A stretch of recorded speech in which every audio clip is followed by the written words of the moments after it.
Alhamdulillah alamin wassalatu wassalamu ala asyrafil anbiya'i wal mursalin nabiyina Muhammadin wa ala alihi wa ashabihi wa man tabi'ahum bi ihsanin ila yaumiddin thumma amma ba'd.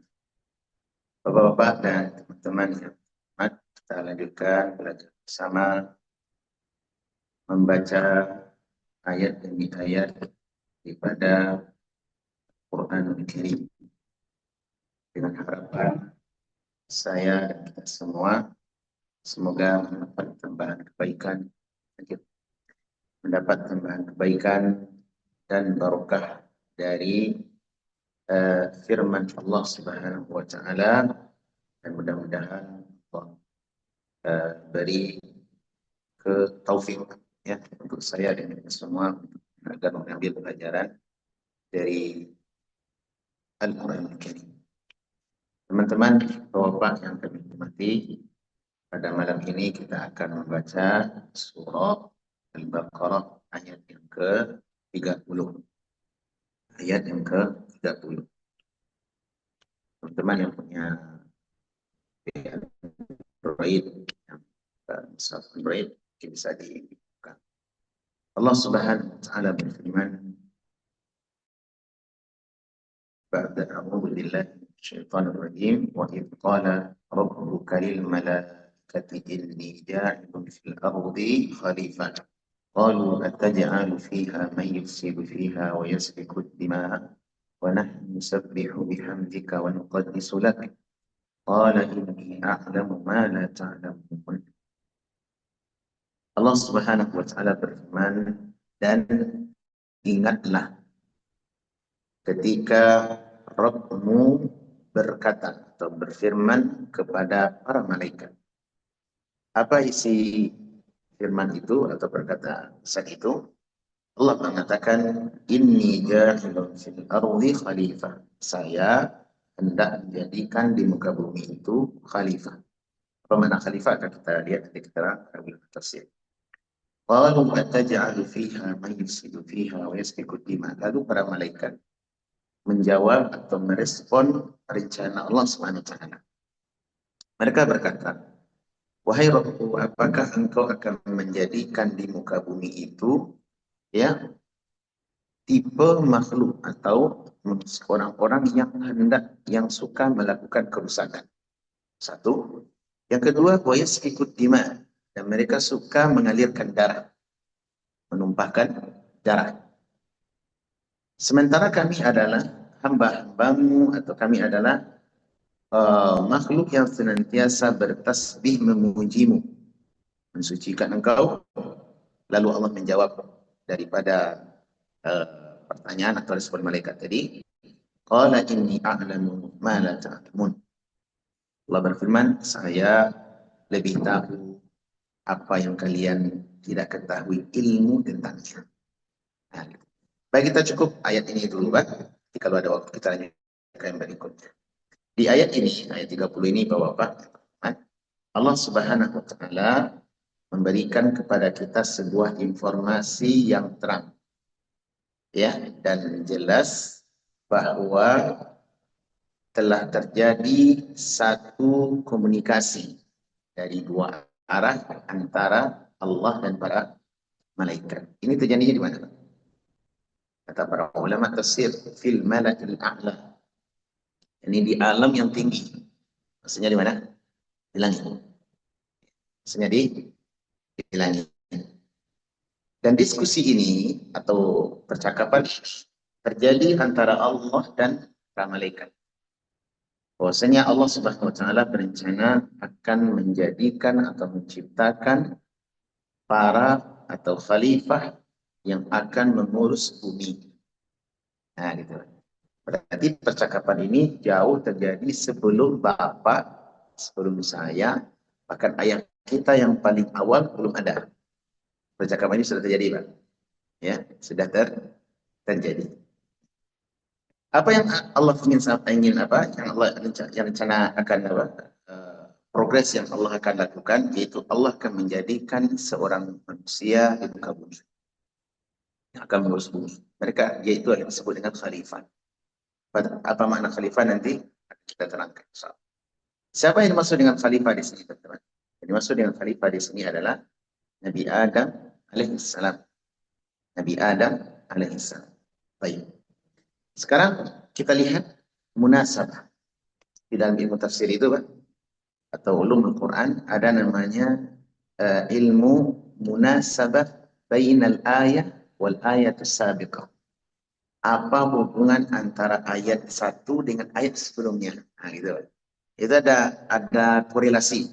Munasabah itu kita terjemahkan sangkut paut, hubungan atau korelasi. Nah, gitu. Di ayat yang sebelumnya, Pak, ayat yang ke-28 yang kita baca, Allah Subhanahu wa taala menjelaskan kepada kita bahwa Dialah yang telah menciptakan bumi dan semua isinya untuk siapa? Untuk kita. Ya, walladzi khalaqalakum ma fil ardi jami'a. Ialah Allah yang telah menciptakan bumi bagi kalian dan apa yang ada di dalamnya diisi oleh Allah. Semua itu adalah kebutuhan untuk berlangsungnya kehidupan manusia. Jadi semua yang ada di bumi ini, Pak, Allah yang ciptakan. Untuk siapa, Pak? Untuk saya, untuk bapak-bapak, dan untuk seluruh manusia tanpa terkecuali, baik muslim ataupun kafir. Untuk kebutuhan manusia. Apa saja kebutuhan manusia diciptakan Allah di muka bumi.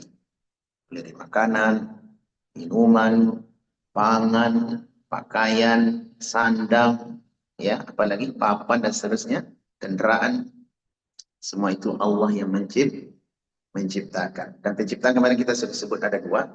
Satu, penciptaan yang sifatnya material. Di semua materinya Allah yang ciptakan. Dan yang kedua, teknologi.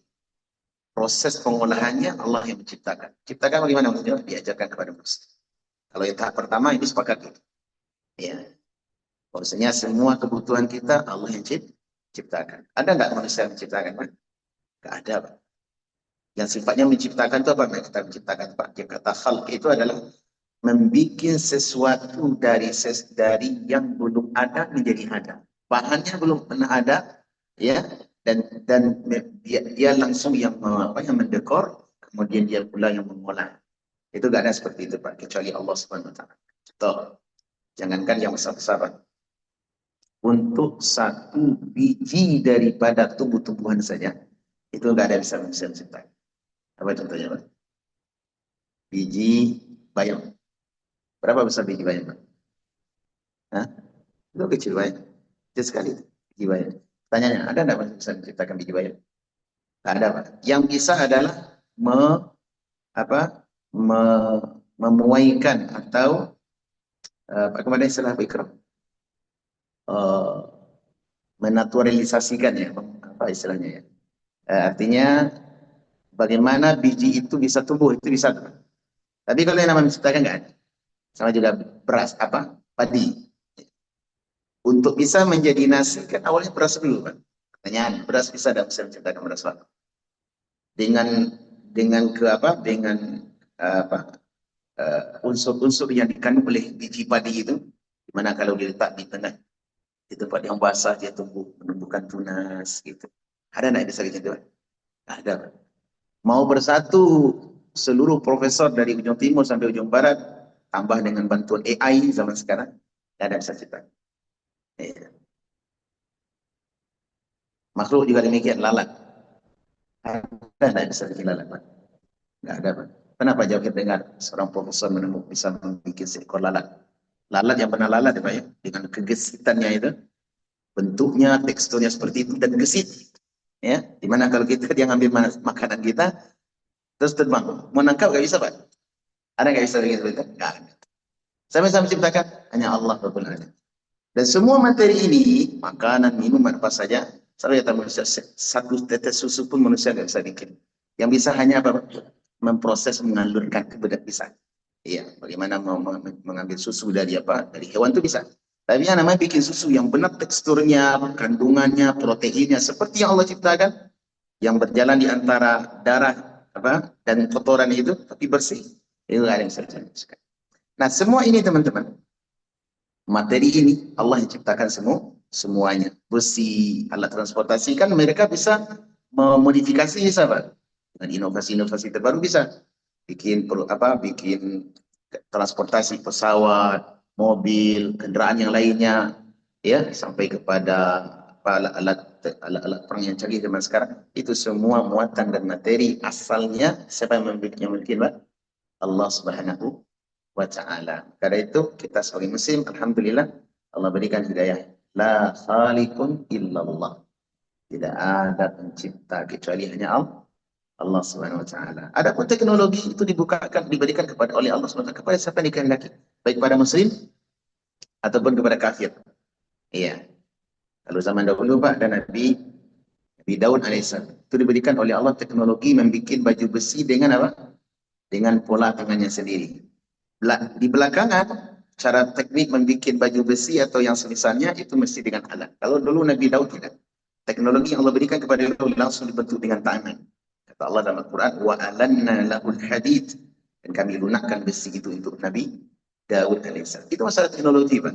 Oh sekarang kan banyak, teknologi sekarang luar biasa. Ya, tapi itu ada teknologi, ilmunya dibukakan oleh Allah setahap demi setahap. Setiap generasi berganti-ganti, Pak. Berganti-ganti. Ya, Dzulkarnain dahulu punya teknologi juga, Pak. Bagaimana membuat tembok besar itu yang raksasa tidak bisa ditembus oleh Ya'juj dan Ma'juj. Bagaimana teknologi itu, Pak? Sangat tinggi dan tembaga yang dipanaskan itu dilelehkan sehingga membuat bendungan besar. Sebagaimana Allah kisahkan dalam surah Kahfi. Teknologi macam apa itu? Tidak tahu kita sekarang. Nah, gitu. Alat lihat Allah pencipta semuanya, baik materi ataupun proses diajarkan kepada manusia. Karena itu tidak perlu kita sombong sebagai manusia. Adapun satu diberikan, satu tidak, itu urusan Allah SWT. Urusan dunianya Allah bagikan kepada yang baik ataupun tidak baik. Iya. Bisa dipahami teman-teman? Nah, Allah menciptakan bumi dan semua isinya adalah untuk manusia. Itu di ayat sebelumnya. Di ayat ini teman-teman, Allah memberikan informasi kepada kita bahwasanya Allah ciptakan orang yang akan mengurus bumi. Siapa orangnya? Itulah Nabi Adam alaihissalam dan seluruh cucu keturunannya. Ini munasabah. Jadi Allah ciptakan Nabi Adam sebagai apa? Sebagai pengurus bumi dan sebagai bentuk kemuliaan dengan proses penciptaan Nabi Adam. Nabi Adam diciptakan di mana, Pak? Diciptakan apa kemuliaan Nabi Adam itu apa? Satu, dialah salah satu makhluk yang Allah ciptakan langsung dengan kedua tangannya. Jadi yang bikin Nabi Adam itu, Pak, Nabi Adam kan tidak punya ayah. Dia tidak punya ibu. Ya, tidak seperti para nabi dan rasul yang lainnya. Dia langsung diciptakan oleh Allah dengan kemuliaan dua tangannya sendiri. Nah, gitu. Itu satu. Yang kedua, Pak, Nabi Adam alaihissalam disuruh tinggal oleh Allah dengan istrinya dalam surga. Nanti akan sampai ayatnya, insyaallah. Yang ketiga, Pak, para malaikat diperintahkan oleh Allah untuk sujud kepada Nabi Adam. Nah, gitu. Ini kemuliaan apa, Pak? Kemuliaan untuk Nabi Adam. Dan kemuliaan untuk Nabi Adam berarti kemuliaan untuk seluruh keturunannya.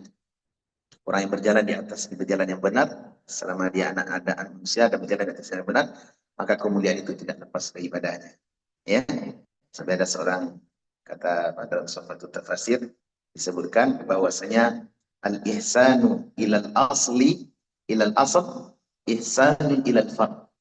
Berbuat kebaikan atau kemuliaan untuk yang pusat berarti juga kemuliaan untuk yang cabang. Bisa dipahami kan?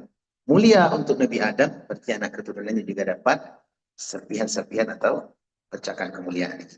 Nah, sekarang kita lihat keterangan Syekh Jabir Al-Jazairi. Kita belajar di sini syarhul kalimat. Pertama kata beliau al-malaika.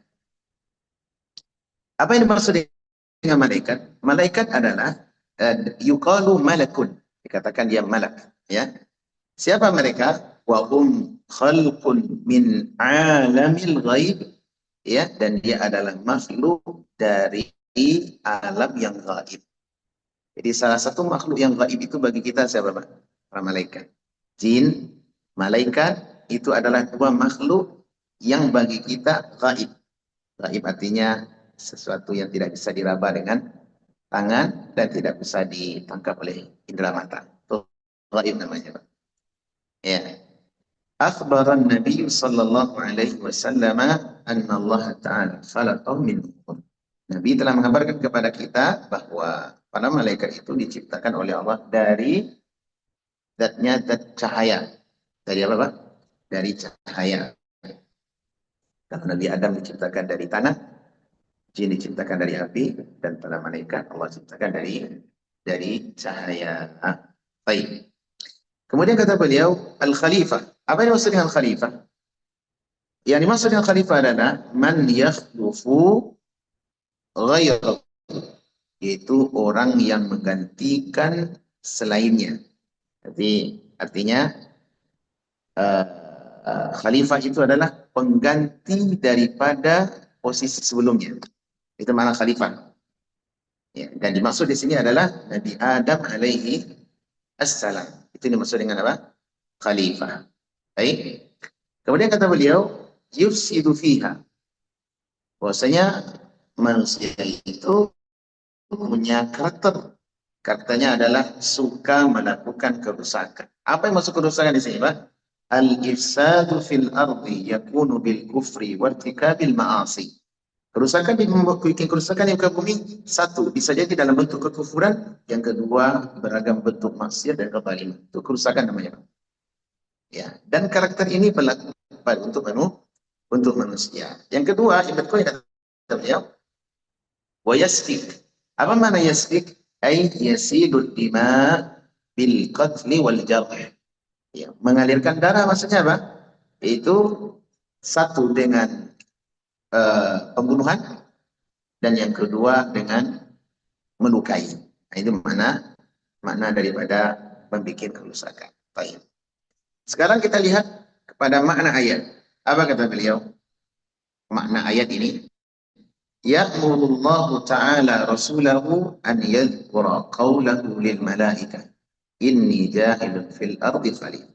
Di ayat ini, teman-teman, Allah memerintahkan kepada Nabi Muhammad SAW agar disampaikan kepada kita umatnya. Tentang apa? Tentang sebuah momen besar yang pernah terjadi di masa lalu. Dan itu terjadi di mana, Pak? Di atas langit. Ya. Komunikasinya terjadi di atas langit, di mana penciptaan Nabi Adam alaihissalam, ya, untuk simposium diskusinya terjadi di langit, yang akhirnya Nabi Adam diciptakan nanti di mana? Ditinggalkan di langit dalam surga Allah Subhanahu wa Ta'ala. Jadi kalau makanya itu kita bikin tadi flyer bahwa adanya generasi langit. Siapa generasi langit itu, Pak? Kita manusia. Apa maksudnya kita manusia pernah generasi langit? Karena orang tua kita pernah tinggal di sana. Kalau lakukan Nabi Adam diturunkan oleh Allah ke bumi, maka kita tinggal di mana, Pak? Kita tinggal di surga. Jadi manusia itu generasi langit. Dan pada akhirnya nanti orang-orang beriman juga kembali kemana? Ke langit. Dan semuanya kalau sudah wafat, sebagaimana dikabarkan oleh Allah dalam Al-Quran dan oleh Nabi kita SAW dalam hadis yang sahih, semua ruh orang beriman akan berada di Illiyin, tempat yang tinggi di langit yang ketujuh, ya, dekat Jannatul Ma'wa, dekat dengan surga Al-Ma'wa. Ya. Dan nanti pada hari kiamat semua muslim akan kembali ke negeri yang aman, yaitu surga Allah Subhanahu wa Ta'ala. Nah, Allah memerintahkan Nabi Muhammad untuk mengabarkan kepada manusia tentang apa? Tentang percakapan Allah kepada para malaikat. Apa kata Allah? Wahai malaikat, aku hendak menjadikan seorang khalifah di muka bumi. Ya, jadikan apa, Pak? Khalifah di muka bumi. Yakhlufu fi ijra'i ahkamihi fil ardh. Apa maksud khalifah, Pak? Itu orang yang akan menjalankan hukum-hukum Allah di muka bumi. Ini mana pertama, Pak? Menjalankan apa, Pak? Hukum-hukum Allah di muka bumi. Tanfid ahkamillahi fil ardh. Orang yang akan menegakkan hukum Allah, aturan Allah. Ini halal, ini haram. Ini boleh, ini tak boleh. Ini bagus, ini tak bagus. Itu semua hukum, Pak, Allah yang menetapkan. Siapa yang akan menjalankan di muka bumi? Manusia. Dialah khalifah. Ya, dan sebagaimana isyarat dalam Al-Quran ketika Allah berbicara kepada Nabi Daud, ya Dawud, inna ja'alnaka khalifatan fil ardh. Wahai Daud, aku jadikan engkau sebagai khalifah di muka bumi. Apa maksud khalifah di sini? Yani Nabi Daud Allah jadikan dia sebagai seorang raja, nabi dan raja sekaligus. Untuk apa, Pak? Untuk menegakkan yang hak dan membersihkan kebatilan. Ya, dan ini sebagai apa? Sebagai tugas khalifah dalam artian cakupan yang lebih tinggi, yang lebih luas sebagai seorang pemimpin. Sebagai seorang pemimpin. Ya. Dan juga ada yang mengatakan bahwa mana khalifah di sini teman-teman adalah ya, mana khalifah adalah yakni mereka orang jadi generasi yang menggantikan makhluk sebelumnya. Makhluk sebelumnya. Pertanyaannya apa? Siapa makhluk sebelum kita yang pernah ada di muka bumi? Ada tidak makhluk sebelum kita di muka bumi ini, Pak? Ada apa tidak? Hah? Ada. Keterangan para ulama, ya, bahwasanya setelah bumi ini diciptakan, sebelum Nabi Adam turun ke bumi, maka bumi sudah dihuni oleh makhluk sebelum kita. Siapa mereka, Pak? Mereka adalah para jin. Ya, mereka adalah para jin. Baik. Hal ini sebagaimana disebutkan oleh para ulama, seperti Al-Hafidz Ibnu Katsir, saya tambahkan nukilannya di tafsir Ibnu Katsir di sini. Kita ambil keterangan atau kita simak keterangan daripada sahabat sahabat Abdullah bin Amr. Abdullah bin Amr berkata, "Kana al-jinnu banul jan fil ardi qabla an yakhluqa Adama bi alfi sana." Di bumi dahulu jin dan anak keturunannya mereka sudah tinggal ya 2000 tahun sebelum diciptakannya Nabi Adam. Ketika 2000 tahun masa yang lama. 20 abad jin sudah ada di muka bumi dan itu sebelum diciptakan Nabi Adam alaihissalam. Ya, sebelum diciptakan Nabi Adam alaihissalam. Fa'afsadu fil ardi wa safakud dima. Mereka suka bikin kerusakan di muka bumi dan saling menumpahkan darah. Faba'athallahu jundan minal malaikat, maka Allah mengutus tentara dari kalangan malaikat. Fadarabuhum hatta alhaquhum bi jazairil bukhur. Lalu mereka para malaikat mengalahkan bangsa jin itu dan mengusir mereka dari seluruh pelosok bumi menuju menuju lautan. Faqala Allah lil malaikah inni ja'ilun fil ardi khalifah. Saya tidak menjadikan orang yang akan mengurus bumi, yakni pengganti daripada makhluk sebelumnya. Ini keterangan makna khalifah yang kedua. Mana Bapak? Khalifah yang kedua. Baik. Dan makna khalifah yang ketiga, yang tadi makna khalifah yang ketiga, yaitu mereka adalah generasi yang akan menggantikan generasi berikutnya. Maksudnya satu generasi hidup kemudian wafat dan datang generasi berikutnya. Ini disebut dengan apa, Pak? Khalifah. Ya, bukan apa? Disebut dengan khalifah. Apa tugas mereka? Tugas mereka adalah mengurus bumi agar berjalan sesuai dengan kebaikan yang Allah kehendaki. Hal ini teman-teman, sebagaimana keterangan di sebahagian ayat. Allah Subhanahu wa taala berfirman, contohnya di dalam surat Al-An'am ayat 195. Allah berfirman, "Wa huwal ladzi ja'alakum khala'ifal ardh." Dan dialah Allah yang telah menjadikan kalian untuk mengurus bumi. Ya, dalam surah An-Naml, "Wa yaj'alukum khulafa'al ardh." Dan Allah menjadikan kalian sebagai para khalifah ya yang akan mengurus bumi. Ya, kemudian dalam ayat lain Allah mengatakan wa yaj'alukum khulafa'al ardi liyanzur kaifa ta'malun. Dan Allah jadikan kalian makhluk yang akan mengurus bumi. Kemudian Allah ingin mengetahui bagaimana cara kalian berbuat. Ini diantara keterangan mana khalifah. Jadi kalau kita ringkaskan, Pak, khalifah itu adalah makhluk yang Allah ciptakan di muka bumi untuk mengurus semua urusan kebaikan untuk bumi Allah Subhanahu wa taala. Siapa mereka? Ialah Nabi Adam dan seluruh keturunannya. Nah, dan ini teman-teman, menjadi khalifah di muka bumi adalah tugasnya manusia ya, sebagai tugas inti manusia yang kedua. Karena manusia itu punya tugas dua, Pak. Yang paling penting Urgennya tugas manusia itu ada dua. Satu, Allah sebutkan di dalam surat Az-Zariyat, wa ma khalaqatul jinna wal insa illa liya'budun. Aku tidak ciptakan jin dan manusia kecuali untuk bertauhid, menyembah hanya kepada Aku. Ini tugas pertama, Pak. Tugas pertama dan tugas yang paling besar. Yang kedua apa? Ini tugas. Itu tugas manusia di muka bumi adalah untuk mengurus keberlangsungan hidup di muka bumi. Iya. Mulai dari perkara yang paling besar, urusan pemerintahan, urusan-urusan yang besar, sampai urusan yang kecil. Sampai urusan yang kecil. Iya. Urusan yang besar apa, Pak? Pemerintahan. Itu kan mestinya pemerintahan ini, Pak, kalau bisa memang orang-orang yang baik. Orang-orang yang berilmu dan cerdas. Mereka orang-orang yang takut kepada Allah SWT. Sehingga hukum-hukum yang mereka terapkan benar-benar bermanfaat untuk seluruh manusia di muka bumi. Iya. Pemimpin itu kalau baik, Pak. Pemimpin itu kalau baik, maka akan makmur bumi. Benar atau tidak?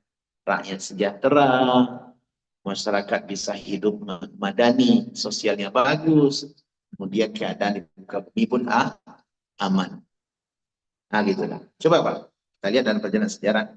Setiap pemimpin-pemimpin yang saleh, yang berjalan, yang hidup di muka bumi dalam keadaan aman. Bumi dalam keadaan aman.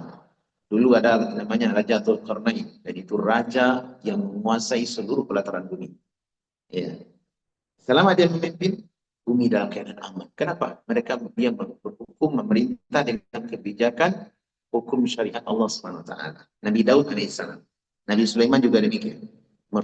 Menjadi pemimpin khalifah di muka bumi, berhukum dengan hukum Allah SWT. Sehingga tidak ada namanya apa? Kemungkaran yang menonjol. Nah, gitu. Demikian pula di masa Nabi Muhammad SAW. Ketika belum menjadi pemimpin, kemudian dilanjutkan oleh Abu Bakar, Umar sampai Ali, dan pemimpinan mereka adalah pemimpinan yang luar biasa.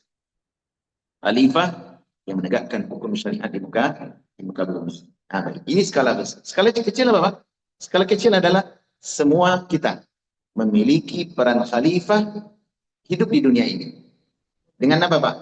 Hidup yang teratur, disiplin, melakukan ubudiyah dan ketaatan kepada Allah SWT. Ya, melakukan ketaatan ini adalah bagian daripada fungsi khalifah. Ya, kita hidup disiplin, ya, jangan bikin kerusakan di muka bumi. Sampai urusan yang kecil, jangan buang sampah di sembarang tempat. Itu bagian urusan khalifah, loh, Pak. Ya, para ulama mengatakan itu bagian daripada urusan khalifah. Kenapa? Kalau kita buang sampah sembarangan, itu bisa mengganggu apa? Minimal mengganggu mata manusia. Maka di sini kita tidak sedang merusak apa? Fungsi kekhalifahan. Apalagi kalau umpama yang lebih berat daripada itu, ya, mengganggu perjalanan orang. Padahal Nabi SAW sudah mengatakan iman itu 70 cabang banyak. Yang paling tinggi la ilaha illallah, dan yang paling rendah adalah imatatul adza anit tariq. Engkau menanjakkan atau membersihkan sesuatu yang merusak jalan manusia, merusak perjalanan manusia. Ada duri, Pak. Kita ketemu di jalan menuju masjid. Apa yang kita lakukan, Pak? Ambil, taruh di tong sampah. Ada keserpihan kaca, ada besi duri, Pak. Walaupun Nabi apa yang menyekatkan apa yang saja yang menyakiti manusia. Umpama kita ketemu keserpihan kaca, ya, di tepi, di tengah jalan, itu kan mengganggu tuh. Kalau lewat saudara kita yang lain kena kaki, atau bisa jadi kena, kalau paku kena ban mobil, ban motor, itu bisa mengganggu orang lain, Pak. Maka kita ambil, taruh di tempatnya. Berarti kenapa? Ini bahagian daripada implementasi nilai kekhalifahan. Iya, nilai apa? Kekhalifahan di muka bumi. Kita jaga kemakmuran bumi, Pak. La tufsidu fil ardi ba'da islahiha. Jangan kalian melakukan kerusakan di muka bumi setelah bumi itu bagus. Ya, tapi kan sebagian orang tidak terpikir sampai demikian, Pak. Yang penting apa? Yang penting kebutuhan saya, syahwat saya lepas, keinginan saya bisa jadi. Saya tidak mikirkan orang mau terganggu atau tidak. Apa contohnya, Pak? Ada orang bikin acara pesta. Kalau di sini alhamdulillah nggak ada. Tapi kalau di tanah air kan ma'ruf. Bikin pesta, nanti diambil jalan raya itu, rumahnya tepi jalan raya, Pak. Diambil jalan raya separuh. Bahkan ada yang lebih parah daripada itu, ditutup semuanya, dialihkan jalan orang, masyarakat banyak ke sana. Padahal dia acara pesta untuk pribadinya, tapi diganggu orang lain. Nanti dibikin pelang di jalan. Mohon maaf ya, jalan Anda terganggu. Dia tahu, sadar bahwasanya perbuatan itu mengganggu orang lain, tetapi tetap dilakukan. Sementara Nabi SAW sudah mengatakan, imatatul adza anit tariq. Di antara bentuk jujur keimanan Anda kepada Allah, hendaklah engkau menyingkirkan sesuatu yang menyakitkan manusia dari jalan, yang mengganggu manusia. Ada keluarga yang mungkin tabiatnya tabiat preman gitu ya. Dia kalau dibikin jalan rumah, dibikin di depan rumah itu suka dibikin martabat tinggi. Tahu martabat Pak? Di sini martabat namanya. Bahasa Indonesia apa? Polisi tidur ya. Polisi tidur ya. Namanya kayak misal kita ganti lah Pak ya. Saya kalau polisi tidur nanti tidur terus Pak polisi kita. Itu gak disingkat martabat ya. Martabat itu Pak yang berwenang siapa Pak? Pemerintah. Harusnya pemerintah. Pemerintah baik skala besar atau skala kecil sampai RT RW. Dan itu sesuai dengan kebijakan masalah untuk manusia. Ini banyak ramai anak. Ini nggak ada apa-apa dibikin martabat. Dan martabat tinggi sekali gitu Pak. Sehingga orang kalau jalan di sana tuh merasa terganggu. Orang mungkin butuh cepat dan tidak ada hal yang berbahaya. Dibikin sendiri, ide sendiri gitu. Ya. Kalau udah lewat kadang belakang Pak skop bawah mobil orang itu. Ya bempernya dan sebagainya. Ini nggak boleh Pak. Bagian daripada Anda tidak meletakkan nilai kekhalifahan di muka bumi. Maka dari itu Allah Subhanahu wa taala menjadikan kita sebagai apa? Sebagai khalifah untuk mengurus bumi ini, bagaimana bumi ini berjalan dengan baik. Dan inilah tugas utama manusia setelah tauhid kepada Allah Subhanahu wa taala. Setiap kita berperan. Ya, bapak yang insinyur di bidang di bidang mesin. Bagaimana ilmu bapak bermanfaat untuk diri bapak, bermanfaat untuk keluarga bapak, dan bermanfaat untuk lain. Ada yang ahli di bidang kedokteran, bagaimana dia ilmu kedokterannya bermanfaat untuk keluarganya dan bermanfaat untuk orang lain. Jadi dokter yang benar-benar khalifah. Apa dokter yang benar-benar khalifah? Menerapkan nilai-nilai khalifah. Dokter yang jujur, yang baik, ramah pelayanan. Kalau bisa di orang-orang miskin digratiskan. Beri obat itu obat-obat yang berkualitas. Ya. Karena sebagai dokter, mereka tidak kenal nilai kekhalifahannya sebagai seorang dokter. Apa contohnya? Dokter, tapi kalau ngasih obat itu asal-asalan. Pelayanannya lah sudah kasar, bayarnya mahal, kasih obat tidak berkualitas. Kadang lebih banyak kepada apa? Lebih banyak kepada bisnis obat. Oh itu makruf itu Pak. Hampir di mana-mana. Iya. Kalau sudah datang nanti masuk tender kerjasama dengan perusahaan obat A contohnya. Itu dokter-dokter itu dapat fee besar juga. Dan itu terjadi di berbagai hospital di hampir kita menyeluruh. Obat itu tidak berkualitas. Ya, yang pasien sakitnya demam, pilek, sampai kepada sakit-sakit yang berbahaya lain, yang namanya obat itu aja, Pak. Bayarnya mahal, tidak berkualitas. Berarti apa? Ini dokter tidak jujur. Dan ini terjadi di mana-mana. Seakan-akan sudah rahasia di umum mengetahui. Ada saya kemarin, saya waktu balik, ketemu sama teman saya itu, beliau adalah Dewan Pengawas rumah sakit yang konsepnya konsep syariah di Provinsi Riau, saya di Kota Pekanbaru. Jadi saya sempat ketemu dengan beliau. Ini tugas saya ini, apabila tugas saya adalah untuk mengawas rumah sakit yang sudah kerjasama dengan kita. Di antara program beliau adalah satu, belum mengawas cara dokter di dalam melayani pasien, kemudian kualitas obat. Jangan sampai ada tender-tender yang masuk, kemudian lebih kepada penjualan bisnis obat. Walaupun obat yang penting obat itu terjual. Kalau sudah terjual obat dari farmasi atau dari perusahaan obat tertentu, maka nanti dia dapat biaya rumah mewah, uang miliaran gitu. Dari hasil tender tadi. Itu dikawal oleh beliau. Kemudian juga pro lahir hormat. Karena sebagai rumah sakit itu, Pak, sebagai rumah sakit lebih kepada sedikit sesar, sedikit belah. Padahal masih ada upaya. Ya, ini susah. Ya sudahlah. Ya, sampaikan harus disesar. Tidak, belum mengawas itu. Usahakan maksimal rumah sakit kita rumah sakit pro normal. Gitu. Ini apa, Pak? Nilai kekhalifahan. Kita urus bumi ini sesuai dengan syariat Allah Subhanahu wa taala. Minimal jangan bertentangan dengan syariat. Minimal itu, Pak. Iya. Dan ini semua sisi bisa kita pakai. Teman-teman yang berdagang yang jujur. Guru, jadilah guru yang baik, yang benar-benar memberikan edukasi kepada masyarakat. Iya. Bapak-bapak yang bekerja di perusahaan, itu bapak-bapak saudara kita sedang menjalankan nilai kekhalifahan ini, Pak. Menjalankan tugas yang kedua, dan itu tugas yang berat. Iya. Agar Agar apa? Agar bumi berjalan dengan makmur, keadilan tegak, tidak ada lagi orang yang dizalimi. Coba, tapi kalau nilai kekhilafan ini, Pak, dipegang oleh orang yang tidak benar, coba lihat hari ini, nilai-nilai khalifahan untuk mengurus bumi itu diurus dari siapa, Pak? Oleh mereka adalah orang-orang yang apa? Orang-orang yang rusak, manusia-manusia yang jahat. Tak ada seperti negara-negara adidaya, mereka mengurus bumi, Allah bukakan teknologi kepada mereka. Apa yang mereka lakukan, Pak? Ilmu itu diurus adalah untuk membuat kerusakan di berbagai negara. Inilah yang dikhawatirkan oleh para malaikat. Ketika Allah Subhanahu wa taala menceritakan rencananya untuk menciptakan khalifah di muka bumi, lalu adalah pertanyaan dari para malaikat. Mari kita simak pertanyaannya. Malaikat ketika mendengarkan rencana ini, para malaikat berkata, qalu ataj'alu fiha may yusfi wa yasfiku dima, ya Allah, apakah engkau akan menjadikan ya mereka yang suka melakukan kerusakan di muka bumi? Apa kerusakan, Pak? Apa kerusakannya?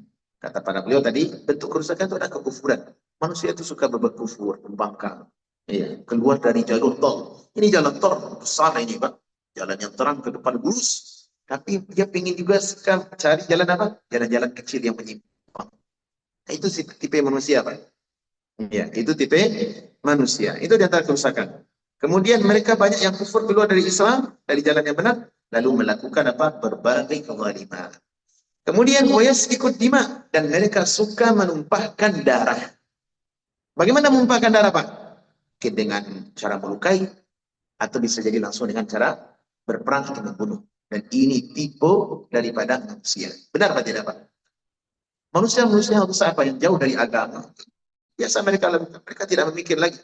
Dari dahulu sampai sekarang. Mereka tidak memikirkan. Yang penting apalagi kalau kadang emosi. Iya. Memukul karena sampai luka. Sampai lebam. Ini kerusakan, Pak. Tidak boleh. Karena fisik manusia ini berharga. Yang menciptakan adalah Allah yang maha perkasa. Harus kita hormati. Saya, bapak-bapak, kita sama-sama punya kehormatan yang nggak boleh satu dengan lain saling mengganggu. Nggak boleh, Pak. Buru-buru menumpahkan darah dengan cara melukai. Ya. Atau lagi apa? Dengan membunuh. Coba hari ini teman-teman, manusia melakukan kerusakan dengan cara makan darah, melukai, itu tidak segan-segan. Mulai dari skala yang besar sampai kepada generasi yang kecil. Iya. Masalah sedikit udah langsung langsung tawuran, berantem. Iya. Coba lihat kasus-kasus di Nusantara, kita dengar ya Allah. Dari platform sosial media, alhamdulillah. Seakan-akan negeri kita itu, Pak, walaupun bukan bagi tidak ada kepada ya, Pak. Seakan-akan negeri kita itu adalah hutan belantara yang besar, di mana yang tegak itu adalah hukum rimba, tanpa ada berpikir panjang. Kalau sudah terjadi khusuman, perbedaan pandangan atau terjadi ketidakinyaman antara satu dengan yang lain, mereka tidak segan untuk apa? Untuk menumpahkan darah saudaranya. Carot. Sampai anak-anak kecil juga ditiru, Pak, generasi muda. Coba anak-anak kita SMP, SMA tawuran, SMP A tawuran dengan SMP B, gitu. SMA ini tawuran dengan SMA ini, sampai kepada grup bola pun, Pak. Grup bola ya. Itu yang Arema sama apa yang kemarin itu? Yang hanya supporter A dengan supporter B perang, mati sekian orang. Itulah bukti tipe manusia, Pak. Manusia yang beringas. Manusia yang beringas. Dan ini teman-teman adalah bentuk jeleknya perilaku manusia. Dan inilah yang diingatkan oleh malaikat, oleh para malaikat.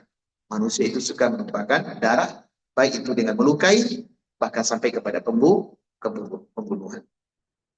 Di antara tanda-tanda hari kiamat, teman-teman, Bapak Ibu yang terhormat, tanda-tanda hari kiamat al-kubra, ya, tanda-tanda kiamat yang sughra, tanda hari kiamat yang sudah nampak di hadapan mata kita, selain tersebarnya kebodohan, jauhnya manusia dari kebenaran, lalu banyaknya darah-darah yang tertumpah, banyaknya manusia yang dibunuh. Kadang kita tidak tahu alasannya apa, karena warisan saudaranya, karena tidak dibelikan motor, dibunuh orang tuanya.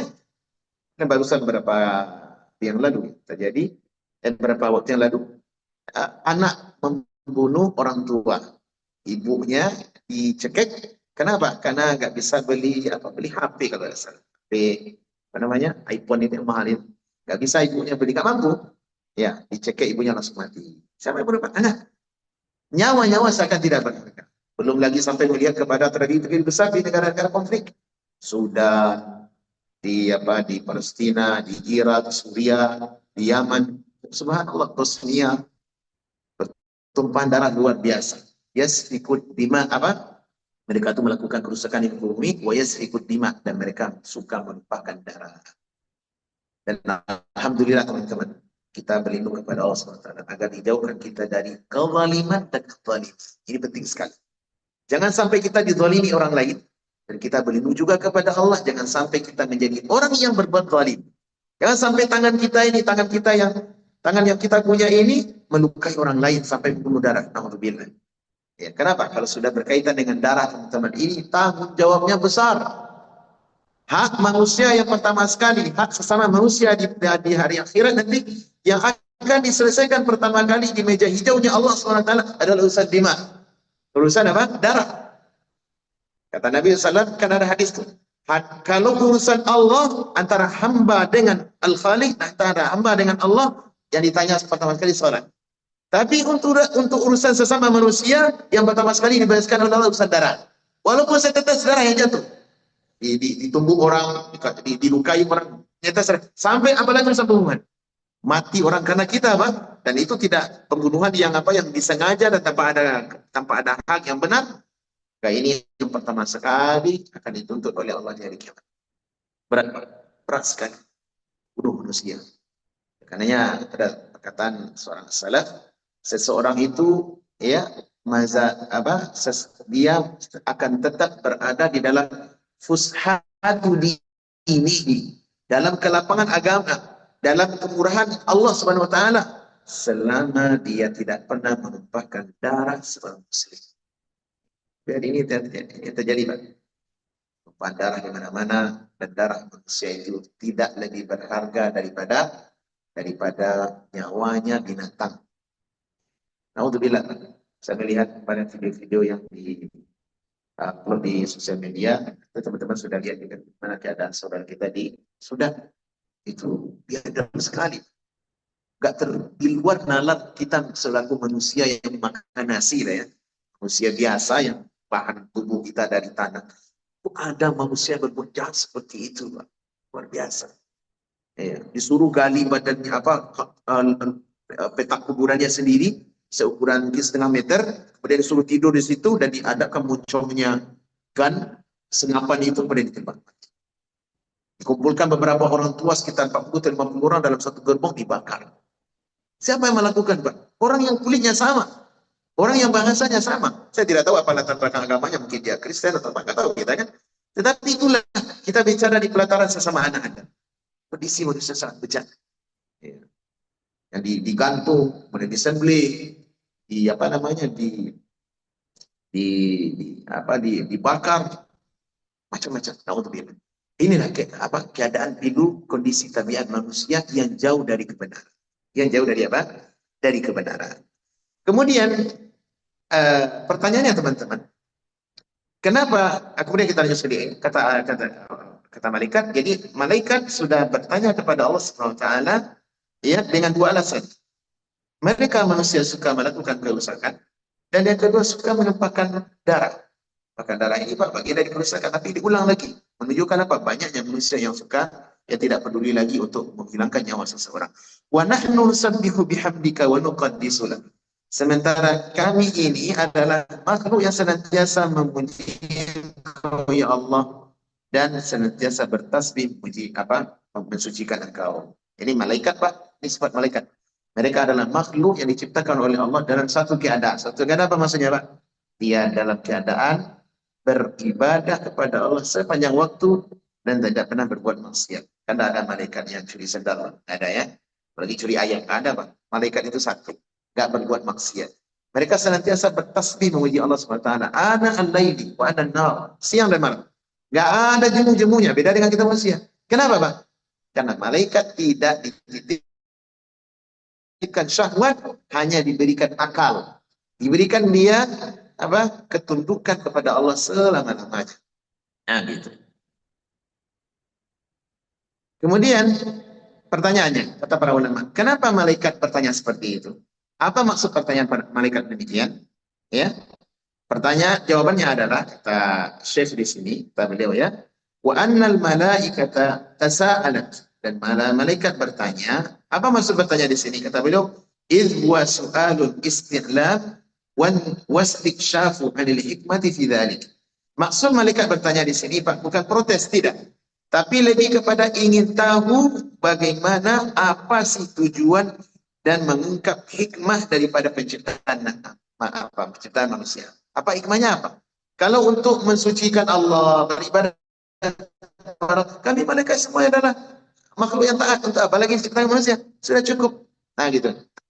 Tapi malaikat dengan rasa penasaran ingin tahu apa sih tujuan penciptaan penciptaan manusia itu. Jadi kata beliau sini untuk iktisyafu anil hikmah, mencari hikmah apa tujuan yang besar di balik itu.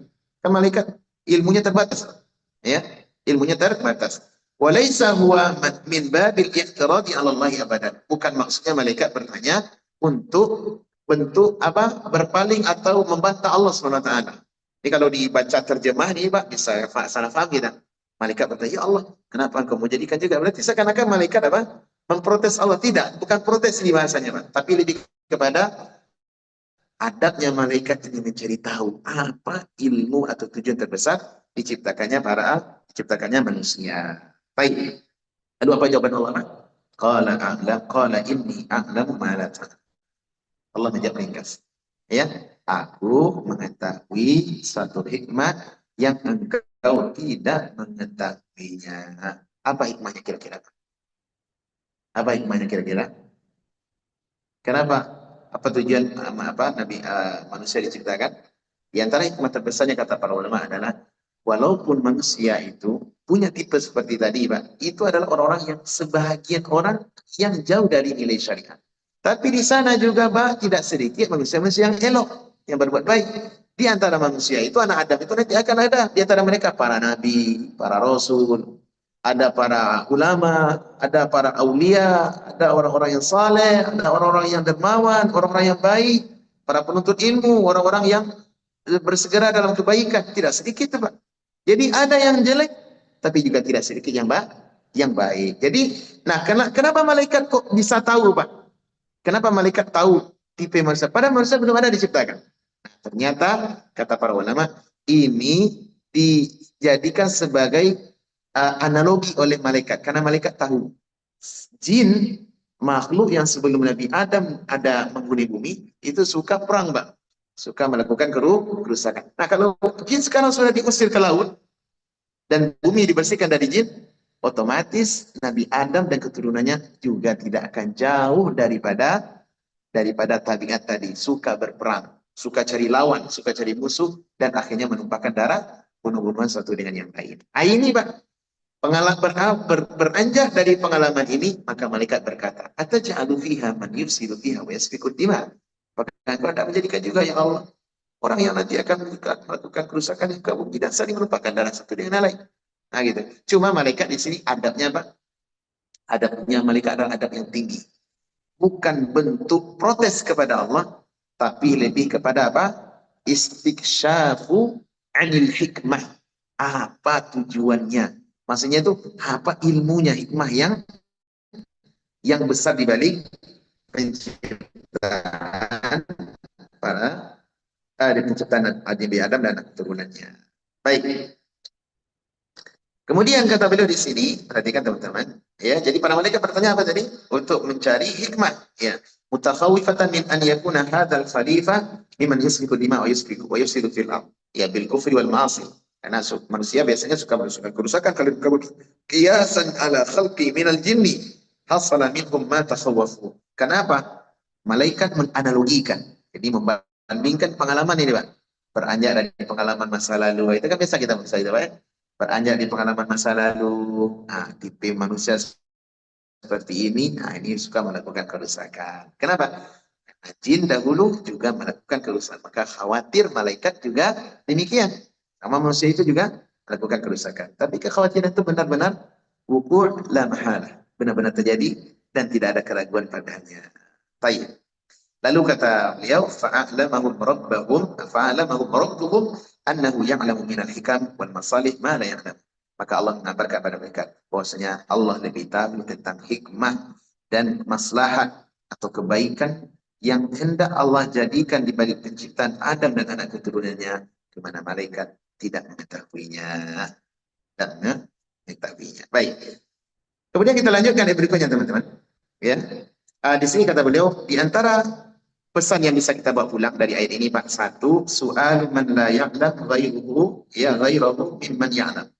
Boleh kita bertanya apa yang kita tidak tahu kepada yang lebih mengetahui. Jadi kalau kita tidak tahu, Pak, perlu bertanya. Jangan malu bertanya. Kalau malu bertanya, jalan-jalan. Yang kedua, ada intihari as-sa'ir. Ada muntihari sa'ir as-sa'ir wa ijabatu aw sarfuhu bi lutfin. Yang kedua, adab, tidak boleh membentak orang yang bertanya. Kita tanyanya mungkin kurang pas gitu, Pak. Tapi niatnya kita tahu orang ini bertanya bukan cari gara-gara, Pak. Dia tanya itu memang adabnya untuk mencari ilmu. Walaupun cara bertanya salah, maka tidak boleh kita membentak. Karena Allah tidak memarahi malaikat. Yang kedua, jawab kalau bisa. Dijawab pertanyaannya sesuai dengan apa yang dibutuhkan. Atau dipalingkan dengan cara yang lembut. Allah tadi kan tidak membentak, Pak. Tapi Allah mengatakan, aku lebih tahu apa yang kau tidak mengetahui ilmunya. Itu kan dipalingkan tapi dengan lembut. Sering tipe pelajaran yang pulang. Yang ketiga, ma'rifatu badil khalqi. Perlu kita mengetahui awal proses penciptaan terjadinya manusia. Ilmu ini penting, Pak. Ilmu ini penting agar apa? Agar menumbuhkan keimanan di dalam hati. Bahwasanya Allah Subhanahu wa taala menciptakan Nabi Adam bukan tanpa arti, tetapi ada tujuan dan maksud yang lebih berarti. Ya. Kemudian yang keempat kata beliau, syarfu Adama wa fadlihi atau wa fadluhu. Kemuliaan Nabi Adam dan keutamaannya. Nabi Adam itu mulia. Di antara kemuliaan Nabi Adam apa? Dia manusia pertama yang disebut dengan Abul Bashar, bapak seluruh manusia dan yang diciptakan oleh Allah dengan kedua tangannya. Jadi Nabi Adam itu, Pak, diciptakan oleh siapa, Pak? Oleh Allah. Kalau diciptakan oleh Allah langsung, Pak, dengan kedua tangannya, kira-kira hasilnya itu asal-asalan atau paripurna, sempurna tentunya.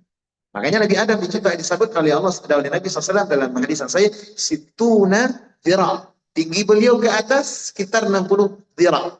60 dhira itu diperkirakan sekitar 30 meter tinggi beliau. Dan fisiknya fisik yang gagah, wajahnya sangat tampan. Itu Nabi Adam alaihissalam. Nah, gitu. Oleh karena perlu ini diketahui, Pak. Nabi Adam itu gagah perkasa dan tampan sekali. Demikian pula ibunda kita Hawa, wanita yang sangat cantik sekali.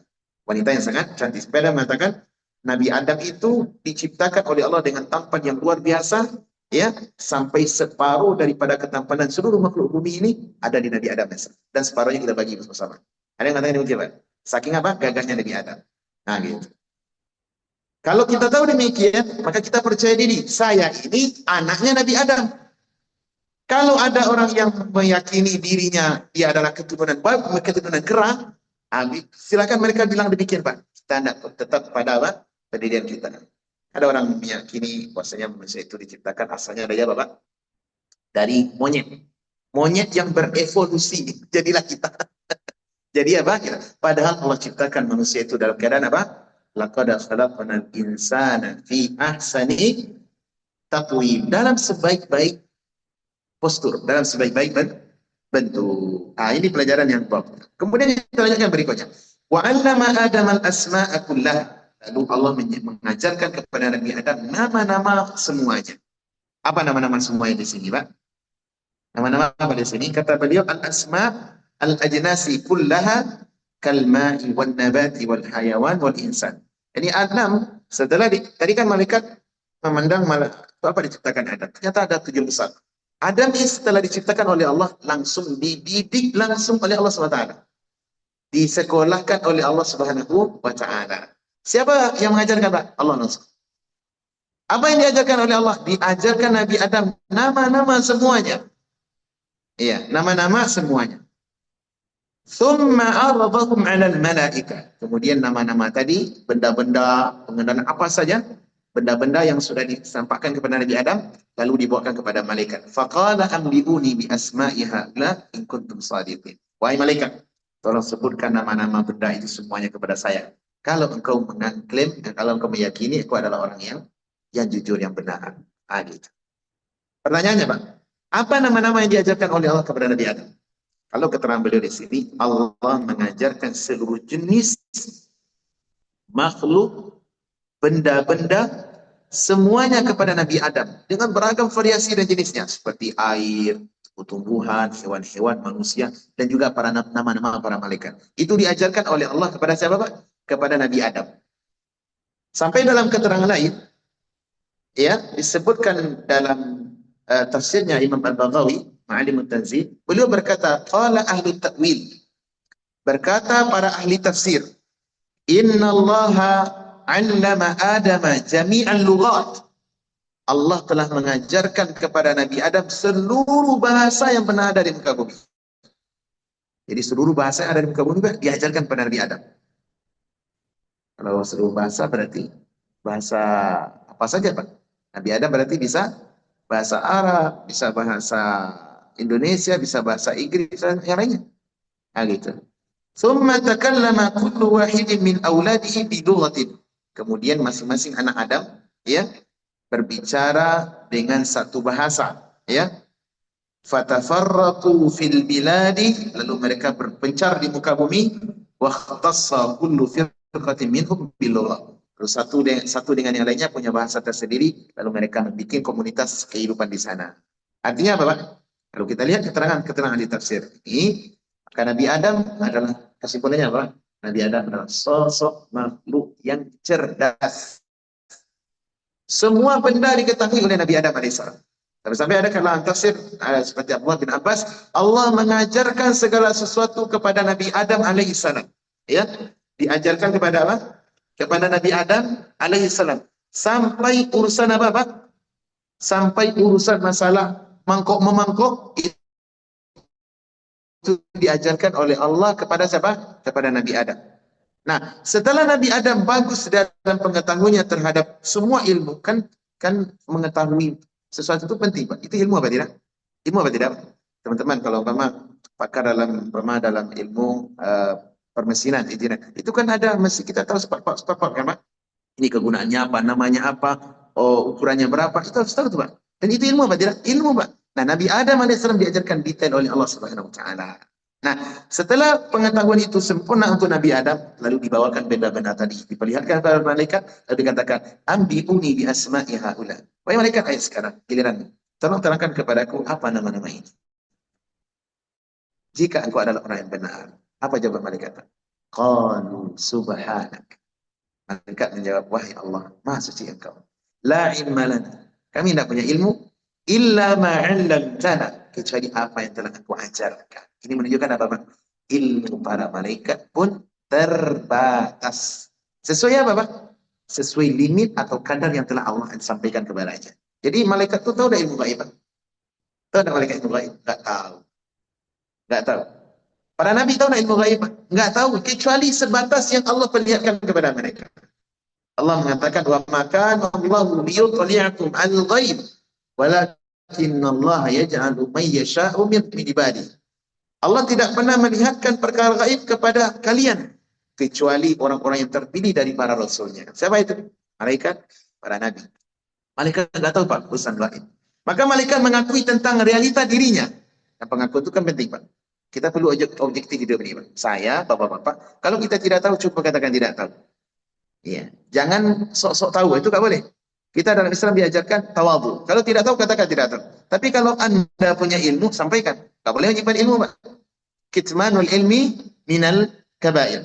Menyembunyikan ilmu yang itu layak untuk disampaikan. Orang butuh. Ada simpan ilmunya bagi daripada dosa besar. Tetapi juga nggak boleh berbicara tanpa dasar ilmu. Nggak tahu tapi sok tahu, itu nggak boleh, Pak.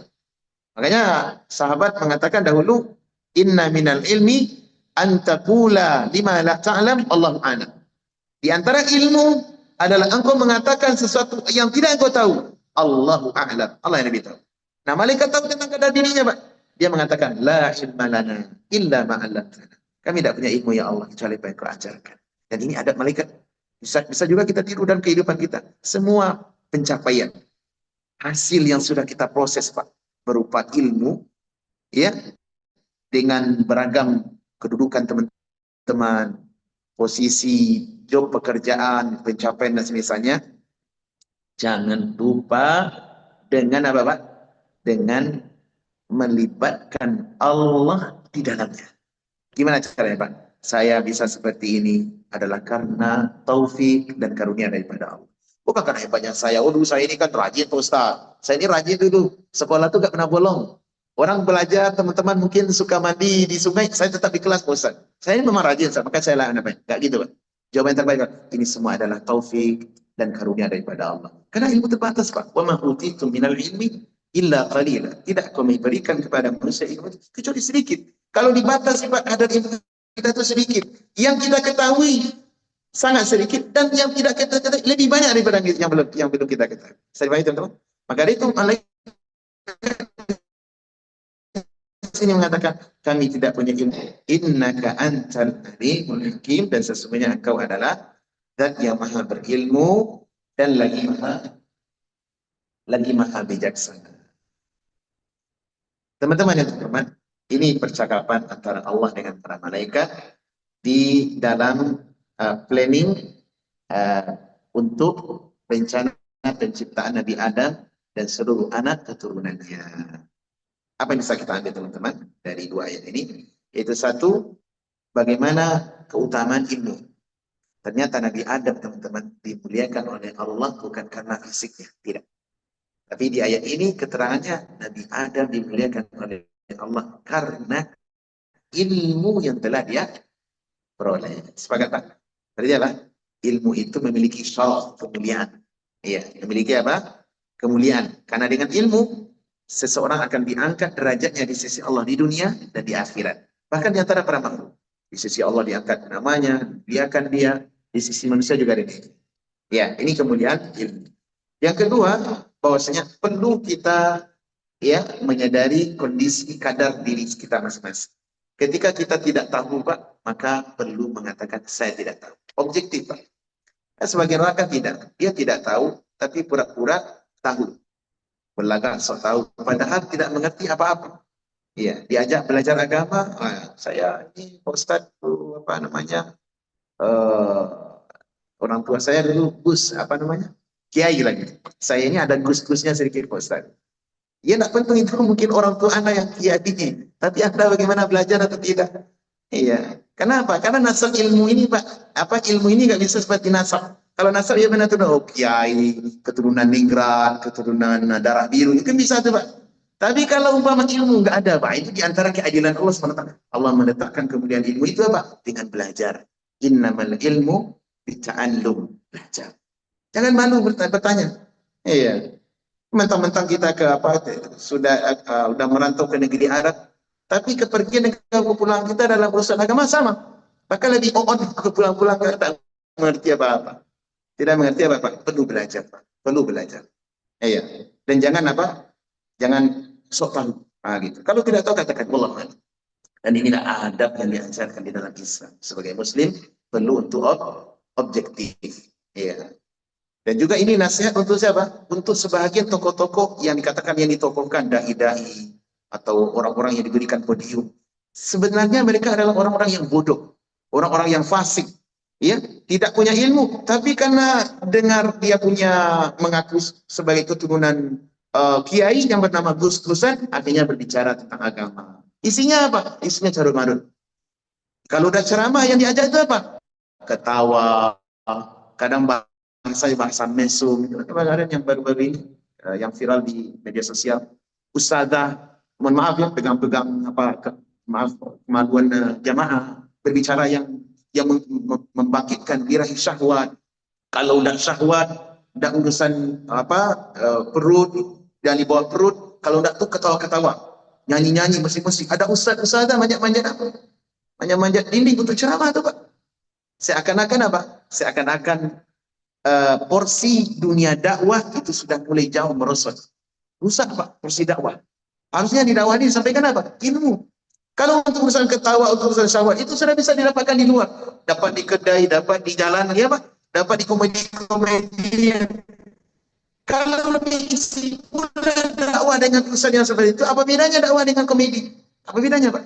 Nah, ini pelajaran yang harus kita ambil. Dan mudah-mudahan pesan ini sampai kepada orang-orang yang berlagak menyampaikan ilmu, tetapi tidak lain adalah kebodohan dan syahwat semata.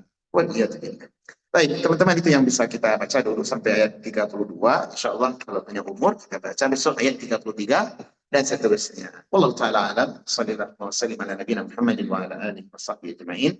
Terima kasih banyak. Jazakumullah khairan. Wassalamualaikum warahmatullahi wabarakatuh.